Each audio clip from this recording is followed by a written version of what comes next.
Hi guys, at nandito kami ngayon sa May Marikina. Dito kami dumiretso after namin magpunta ng Antipolo doon sa Cloud9 dahil sa dami ng tao doon. Kaya umalis na rin kami dahil naghahanap na rin kami ng mga kainan. Kaya napunta kami rito sa May Marikina Riverbanks. Dito nakita namin yung mga promo nila at may only rice, only soup na rin po.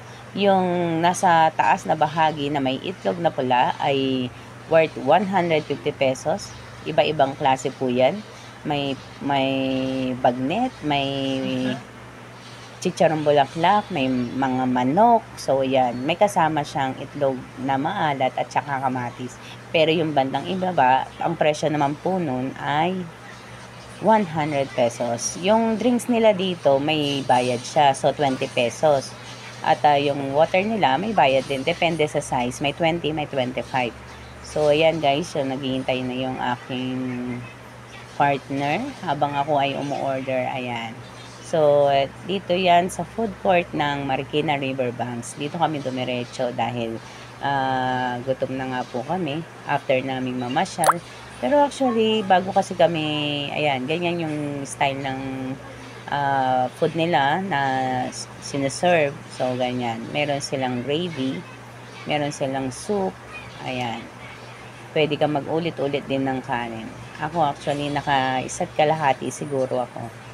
Ayan. Yung juice nila na 20 pesos. So, kain na kami dyan. At may mga banda rin dito na maririnig. At after namin kumain, nagpunta na nga po kami dito sa may pasyalan na ito. Dati, pagka December, meron din kasi dito mga perya, parang perya, yung mga rides na nilalagay po nila dito. So, diyan naman malimit mamasyal yung mga tao sa may riverbanks. So, ayan guys. Katatapos namin kumain, yan, nagpapahinga kami. So, nagmasid-masid muna kami dito at nag-relax bago umuwi.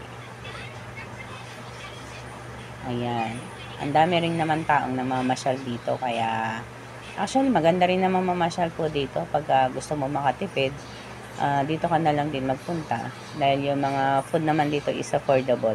Meron din silang dampa rito, meron silang perya, may mga music lunch, mga ganon, at may mga banda. Yan, ito yung paligid ng riverbanks. So yun lang, riverbanks, yun na yung signage nila. So, ang daming mga namamasyal dyan ng mga bata, mga mag-asawa, mga mag-jowa. So, ayan.